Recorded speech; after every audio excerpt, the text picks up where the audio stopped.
The biting cold clung to Isa Carter's thin coat as she stood outside the store, her fingers trembling as she clutched her last few coins. The weight of desperation pressed against her chest, a suffocating reminder of how cruel life could be. Her son, no older than 5, clung to her side, his tiny face buried against her arm to escape the freezing wind. Every instinct screamed at her to protect him, to shield him from the harsh reality of their situation. But hunger was merciless, and tonight, even a carton of milk felt like a distant luxury. Hello, I'm the storyteller of the channel, and I would like to ask for a second of your time to subscribe, activate the notification bell, and like the video so that YouTube can take our story to more people who are passionate about stories like this. Thank you, and without further ado, let's continue with our story. Her voice was barely above a whisper, a quiet plea to passing strangers who either ignored her or cast quick, disapproving glances before hurrying away. Isa wasn't a beggar. At least, she never thought she'd become one. Life had once been different, filled with warm meals and laughter. But circumstances had a cruel way of dragging people into depths they never imagined. Every rejection stung, but she kept her head down, swallowing her pride for the sake of her son. He deserved more than this life of scarcity, of cold nights and empty stomachs. A small hand tugged at her sleeve. "Mommy, I'm hungry," the boy murmured, his voice carrying the kind of innocence that made Isa's heart shatter. She forced a smile, brushing a strand of his dark hair away from his face. "I know, sweetheart. Just a little longer, okay." Her words were gentle, but inside, the panic was rising. She had nothing left. No savings, no home, no options. Only hope. And hope, she was learning, could be a cruel thing. The streets were alive with people wrapped in warm coats, rushing home to cozy houses filled with the scent of dinner. Isa felt invisible among them, just another shadow in the night. The contrast was unbearable. Once, she too had walked through these streets without a second thought, unaware that someone like her might be standing just out of sight, whispering for help. Now, she was the one standing there, wondering if anyone would care enough to stop. And then, he appeared, a man in a tailored coat, expensive shoes clicking against the pavement, a presence that didn't belong in the world she now lived in. His gaze lingered on her for a moment, just a moment, before he took a step closer. Isa braced herself for another cold dismissal. But instead, something unexpected happened. He reached into his pocket, pulling out a crisp $100 bill, holding it between his fingers like it meant nothing. But to Isa, it meant everything. Her breath caught in her throat as she hesitated. Was this real? People didn't just hand out money like this, especially not people like him. "Go buy your son some milk," he said, his tone devoid of emotion, as if this was just another transaction. Isa's fingers trembled as she accepted the money, her lips parting to say something. Anything, but the words wouldn't come. Before she could find her voice, he turned away, already blending back into the world she no longer belonged to. She should have been relieved, grateful, but as she clutched the bill in her hand, something gnawed at her, something deeper than hunger. This wasn't just about milk. This moment, this stranger, felt like the start of something bigger, something she couldn't yet understand. And for the first time in a long time, the cold didn't feel quite as unbearable. James Calloway was not the kind of man who usually stopped. His life was a blur of meetings, business deals, and calculated decisions, none of which left room for sentimentality. He had learned long ago that emotions only complicated things, made people vulnerable. And yet, as he walked away from the woman and her child, something about her haunted him. Maybe it was the way her eyes held both gratitude and shame. Maybe it was the quiet desperation in her voice. Whatever it was, it lingered in his mind, unsettling him in a way he didn't like. He had given away money before, donations, charities, tax write-offs. But this felt different. This wasn't a faceless transaction. This was a mother, a child, a story unfolding right in front of him. James wasn't in the habit of questioning his actions, but this time he did. He told himself it was just another random act of kindness, a brief moment of generosity that would soon be forgotten. And yet, as he walked toward his car, he found himself hesitating, something he rarely did. Isa clutched the bill in her hands, staring at it as if it might disappear. $100. More money than she had seen in weeks. Enough to buy milk, food, maybe even a warm meal for her son. But more than that, it was proof that anyone had noticed her, that she wasn't invisible. Tears welled in her eyes, though she quickly blinked them away. She had learned to be strong, to keep moving forward no matter how hard life pushed against her. But tonight, for the first time in a long time, she felt something resembling hope. As she stepped toward the store, her son's small fingers wrapped around hers. James stood by his car, watching. He should have left. He had places to be, people waiting for him, but he didn't move. Something about that woman, about the way she held herself together despite the weight of the world pressing down on her, wouldn't let him turn away.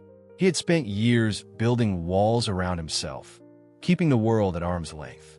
But now, in this moment, those walls felt strangely fragile. Without fully understanding why, he walked back toward her. Isa turned, surprised to see him again, her expression unreadable. "Do you have a place to stay?" His own voice sounded foreign to him, as if someone else had spoken the words. Isa hesitated, glancing at her son before shaking her head. "Not really," she admitted. The honesty in her voice struck something deep inside him, something he had long buried. James inhaled sharply, torn between reason and instinct. Every logical part of him screamed to walk away, to let this be nothing more than a fleeting moment of kindness. But the other part, the part he had ignored for so long, whispered something else. Before he could stop himself, he spoke again. "Come with me," he said, his voice firm, leaving no room for argument. Isa's eyes widened, uncertainty flashing across her face. But beneath it, there was something else. A flicker of trust, of hesitant belief. She didn't know this man. She had no reason to follow him. But standing there, in the cold, with her son's tiny hand in hers, she realized she had nothing left to lose. And so, she nodded, taking a step toward the unknown, toward whatever this unexpected kindness might bring. The car ride was silent, the weight of the moment settling between them like an unspoken truth. Isa clutched her son close, her heart pounding with a mix of fear and cautious hope. James, on the other hand, kept his eyes on the road, his grip on the steering wheel a little too tight. This was absurd. He didn't do things like this.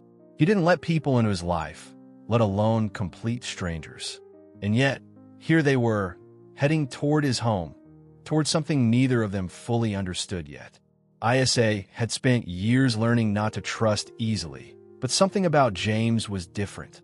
He wasn't warm, wasn't overly kind, but he wasn't cruel either. He wasn't doing this for show, for pity, or for attention. His offer had been direct, almost businesslike, as if he was making a decision he didn't fully comprehend himself. And that, strangely, made her trust him more. This wasn't about charity. This was about something deeper, something even he probably couldn't put into words. James pulled into the long driveway of a house that looked more like a mansion. Isa's breath caught in her throat as she took in the towering structure, the grand windows reflecting the glow of the streetlights. She had never seen a home like this up close, let alone stepped inside one. Her son stirred in her arms, too exhausted to take in their surroundings, his small fingers wrapped around the fabric of her coat. "It's just for tonight," James said, almost as if he was trying to convince himself. "Until you figure something out." Isa nodded, stepping out of the car, her legs shaky from exhaustion and uncertainty. The inside of the house was just as breathtaking as the outside. Warm, elegant, yet strangely empty. Everything was polished, in perfect order, yet it lacked the feeling of a home. There were no signs of life, no laughter, no warmth beyond the temperature-controlled air. It was the kind of house built for appearances, not for living. And somehow, that made James feel even more like a stranger than before. He showed her to a guest room, the space bigger than any apartment she had ever rented. A soft bed, thick blankets, a bathroom with hot water. Things she had learned not to take for granted. Isa lowered her son onto the bed, brushing a hand through his hair as he drifted into sleep. Relief washed over her, but it was quickly followed by something else: confusion. Why had this man done this? What did he expect in return? She turned to James, searching his face for answers, but his expression remained unreadable. "I'll be downstairs if you need anything," he said, his voice gruff, distant. It was clear he wasn't used to having people in his space, let alone someone who needed him. Before she could respond, he turned and walked away, leaving her alone in a room that suddenly felt too big, too surreal. Isa exhaled slowly, her fingers gripping the blanket as she tried to process everything. She should have been afraid, should have questioned everything. But instead, for the first time in a long time, she felt something else. Safe. Not because of the house, not because of the money, but because for some reason, this man had seen her when no one else had. And somehow, that mattered more than anything else. Days turned into weeks, and what was meant to be a temporary arrangement became something neither of them could name. Isa moved through the house cautiously at first, unsure of her place in this unfamiliar world. But James wasn't the kind of man who demanded explanations. He gave her space, left her and her son alone, as if he was afraid of getting too close. Yet, even in his distance, there were moments, small, almost invisible gestures that made her see the man behind the cold exterior. A cup of coffee left near her seat in the morning. Extra blankets folded neatly by her door. He was helping, even when he pretended not to care. James had spent his entire life keeping emotions at bay, controlling every aspect of his world like a well-calculated business deal. Feelings were dangerous. They led to expectations, to attachments, to disappointments. And yet, with Isa and her son in his house, cracks began to form in the walls he had built. He found himself lingering at the doorways, watching them without meaning to. The sound of a child's laughter, the warmth of a shared meal, it was foreign, unsettling. He told himself he was only doing this out of obligation, but even he didn't believe that anymore. Isa saw through him. She saw the way he avoided eye contact when her son clung to his leg in silent gratitude.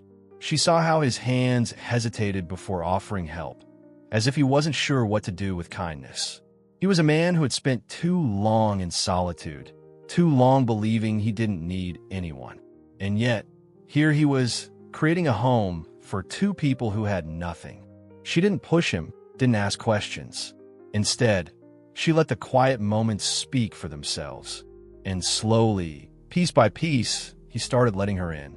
But love is never simple, especially for those who have been hurt before. Just when Isa felt like they were stepping into something real, James pulled away. He became colder, more distant, as if realizing what was happening between them and trying to stop it before it was too late. "This isn't a good idea," he said one evening, his voice clipped, avoiding her gaze. The warmth they had built was slipping through his fingers, and he was the one letting it go. Isa had been abandoned before, by life, by circumstances, by people who should have stayed. But this time it felt different. This wasn't rejection out of indifference. This was fear, and she saw it in his eyes, in the way his jaw clenched when she tried to reach him. He wasn't pushing her away because he didn't care. He was pushing her away because he cared too much, and that, somehow, hurt even more. She didn't beg. She didn't try to convince him to stay. Instead, she nodded, swallowing the ache in her chest. "I understand," she whispered, even though she didn't. That night, she packed her things, folding her son's tiny clothes into a worn bag, her hands trembling. She had learned to survive without promises, without certainty. And if James couldn't face what was growing between them, she would do what she had always done, keep moving forward. But as she reached for the door, her heart pounding with the weight of goodbye, she heard footsteps. Heavy, hesitant, stopping just behind her. The air in the room shifted, thick with everything unsaid. And in that silence, something inside James cracked. Isa's fingers tightened around the strap of her bag, her pulse hammering in her ears. She had been here before, standing at the edge of something, waiting for someone to stop her.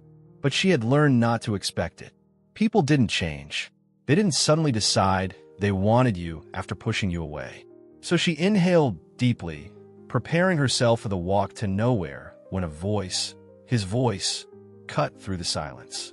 "Don't go." It was barely more than a whisper, but it stopped her cold. James had spent his life mastering control, dictating every outcome before it could surprise him. But nothing about ISA had followed his rules. He had let her in without meaning to, and now, as she stood at the door, ready to disappear, something inside him unraveled. He wasn't ready for this. He didn't even know if he could be the kind of man she deserved. But one thing was certain. He couldn't let her walk away. Not like this. Not when she had already made his house feel more like a home than it ever had before. ISA turned slowly, searching his face for hesitation, for regret. But all she saw was raw honesty, the kind that people only showed when they had nothing left to lose. "I don't know how to do this," James admitted, raking a hand through his hair. "I don't know how to be what you need me to be." His vulnerability was shocking, a stark contrast to the composed, distant man she had met weeks ago. And yet, this was the most real he had ever been. She stepped closer, the distance between them closing like the space between two puzzle pieces finally finding their place. "I never asked you to be anything," she murmured. "I just wanted you to stop running." And for the first time in his life, James did. He reached for her, not with caution, not with doubt, but with certainty. His hand found hers, fingers lacing together as if they had always belonged that way. The warmth of it sent a quiet message, one that didn't need words. Stay. Her son stirred in his sleep, curled up on the couch where he had dozed off earlier. James's eyes flickered toward the child, a quiet realization settling in. This wasn't just about ISA. This was about the boy, too. A boy who had already begun looking at him with trust. A boy who needed stability, needed someone who wouldn't disappear. James had never considered himself father material. But as he looked at the small figure breathing softly under a blanket, he realized something terrifying. He wanted to try. ISA's heart pounded as she saw the change in his expression, the way the walls inside him seemed to crumble just a little more. She had spent so much of her life believing that love was something fragile, something people let slip through their fingers. But standing here in this moment, she understood something else. Love wasn't about being ready. It wasn't about certainty. It was about choosing to stay, even when every instinct told you to run. James exhaled slowly, as if letting go of years of solitude in a single breath. "Stay," he said again, firmer this time. "Not just for tonight. Not just until she figured something out, but for good." And as ISA dropped her bag, stepping fully into the warmth of this new beginning, she knew she had finally found something she never thought she'd have again: home.